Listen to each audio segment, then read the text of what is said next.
Hello and happy holidays, everyone. I'm Kristen Boyer, the Mindful Foodist, and we're bringing you a video blog today on how to make a beautiful homemade mulling spice to give to your guests, family and friends, hostesses, along with a bottle of wine so that they can make a beautiful mulled wine this Christmas.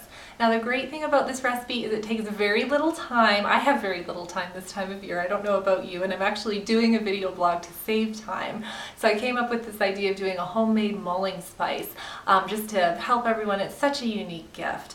And I don't know about you, but I love giving gifts that are consumable. I mean, who needs more stuff? This is something that can be drunk and enjoyed with friends, and then there's nothing left over afterwards to have to figure out how to store, return, or re-gift. So let's get started. We're going to get started today by taking a look at our spices. So what we have on the table that we'll be working with are cinnamon sticks, some beautiful star anise. And these are as much for presentation as they are for flavor. If you haven't had them before, they kind of have a beautiful, spicy, licoricey smell to them. And we'll also be working with whole cloves today, which you might see in Christmas ham. That's what they're most famous for. But they're also excellent in any kind of spicy dessert or beverage. I was able to find this beautiful raw brown sugar cones, and I found this at my local Latin market. I got all these spices at the Latin market because they're a good price and you can get them in bulk. But if you can't find the sugar or don't have time to go to the Latin market, you can usually find it in the Latin section of the regular grocery store or over by the tropical fruit. Then behind that, we have the hallucinogenic spice, the whole nutmeg. And this is only hallucinogenic. If you ate like 3 of these whole, then you might see some cool pink elephants running around, but who the heck's gonna do that? So interesting bit of information on nutmeg. And then over here, we also have some beautiful mandarin zest that I took right off of a beautiful fresh mandarin that I had. So, and mulling spice, this is a basic recipe with basic spices that we're going to use today, but you can do anything you want. You can substitute crystallized ginger for the star anise. If you don't want to work with whole cloves, you could do whole cardamom pods. Instead of the orange zest, you could add lemon zest, whatever you like, but this is what we're going to do today. All right, so to get started, we're going to break up our whole nutmeg a little bit. So how we do this is we're just going to pop it into a Ziploc bag, squeeze the air out of it, and then I have a meat mallet here, but you can use a regular hammer or a rolling pin or whatever you have that's good at smashing. And then we're just going to give it one good whack. Boom! Fantastic. Now I have these cute little jars here that I got at IKEA, by the way, if you'd like to find them. But you could use any kind of jars would work fine. Mason jars, little cellophane bags would be great from the craft store. But I like using something clear so you can see the beautiful spices. So we'll add the nutmeg into that. And oh my gosh, you guys. Oh, this is as much an aromatherapeutic benefit as it is the benefit of giving a fantastic gift. Okay, now we're going to go with the cinnamon sticks, and I have some really long, beautiful cinnamon sticks here. And so one long one would be about 2 short ones that you'd find in the grocery store. So I'm just going to break that in half. Oh, it smells fantastic. You've not smelled real cinnamon until you've broken a cinnamon stick. So we're going to do 3 of the big long ones or 6 of the small ones. Just break those up, put them right in the jar.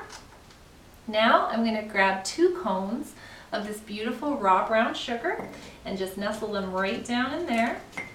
And if you can't find this, you can use regular brown sugar, or if you can find like raw sugar cubes, that would be cute too. But you want to add something sweet to a mulled wine mix so that the wine becomes sweet.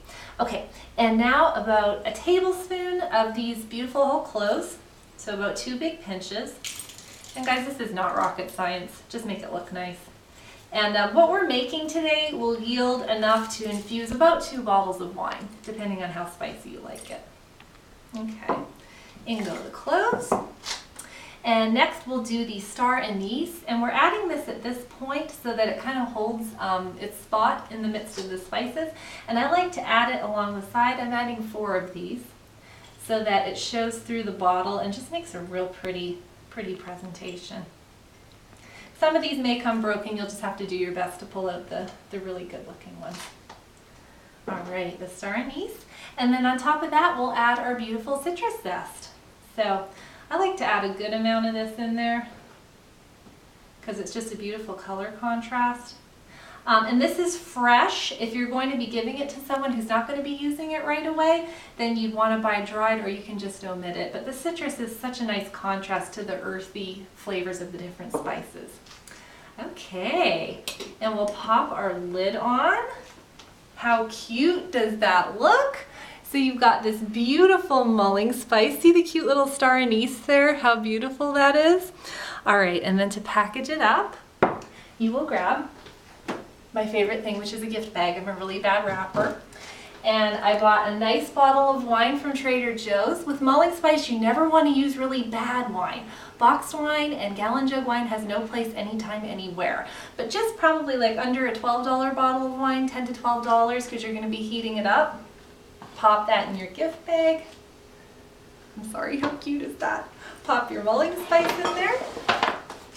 And then, since you're going to be infusing it into the wine like a tea, I like to include a little bit of cheesecloth, and that's going to act like a tea bag, and you can find that in the local supermarket in the baking section. And so what I've done is just cut off a little strip of it and tied a little bow around it, so I'll include that in there. If you can't find it, it's not a big deal. People can just kind of pick around the spices as they drink their wine, but it's a nice little addition.